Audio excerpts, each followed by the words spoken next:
Hello, this is the Midland Chameleon, and I just thought maybe I would get on here and say a few words about this pandemic. Um, it's been kind of a roller coaster ride, and I know that there's a lot of you out there. I decided that I was going to do this video, um, just to kind of express my views as to what's going on with the pandemic. Um, and I told myself, I need to be careful what I say and how I say it because I really don't want to piss anybody off.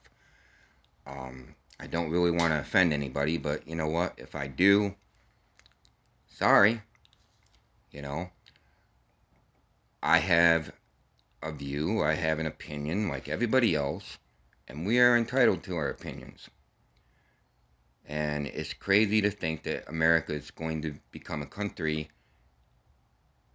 that where we don't have that freedom of speech.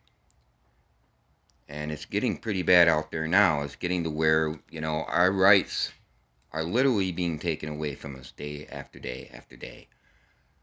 And unless we're willing to stand up, when did we become a country of people that never stood up for their rights? We're Americans.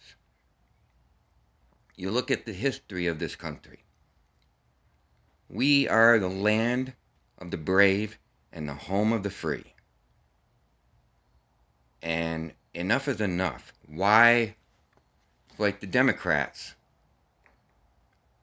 I know I'm going to be pushing some buttons here, but the Democrats definitely have an agenda to destroy this country as we know it. They want socialism. They want socialism.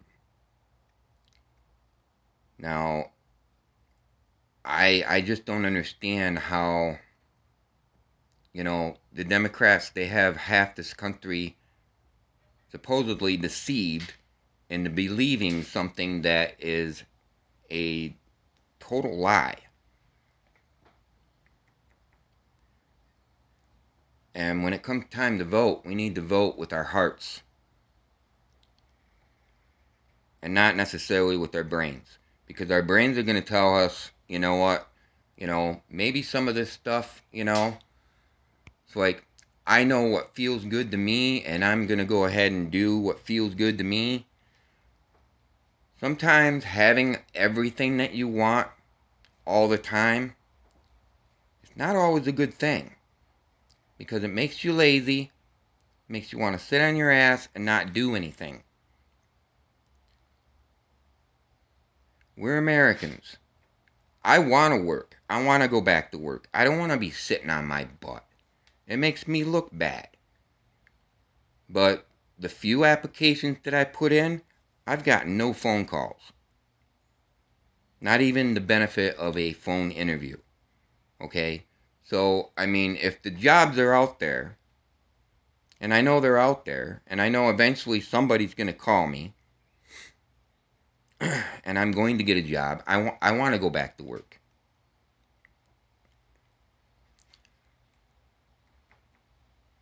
But right now, believe it or not, I can't even get unemployment because unemployment says that they overpaid me.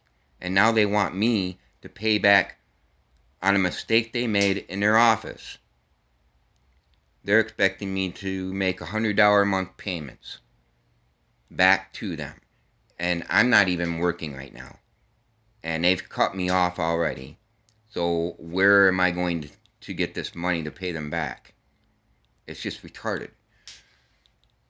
It's not my fault that they overpaid me. But this is the kind of country that we live in, where, you know, the people in that office did not know what they were doing. They're new. They brought in a whole bunch of new people that they had to train, and half of them didn't know their brain from their butt. And this was what caused the mistake in their office, I believe. And that's why they're having me try to pay them back. And I'm like, it's not my fault. You overpaid me. It's you guys' fault. It's a mistake on your part. Why should I have to pay it back? And how would I be able to pay it back? Even if I wanted to pay it back, I'm not working. It's just retarded. Some of the things, and I know everybody's got their problems. Not to say that I'm special or unique or anything. I know there's everybody out there. Everybody out there is dealing with their own shit. But it's like Scott Baio said, enough is enough. It's like, are you tired yet? Are you tired of the bullshit? This is Midwin Chameleon, and I guess for now that's all I have to say. This whole thing's ridiculous and blown out of proportion, and it needs to stop.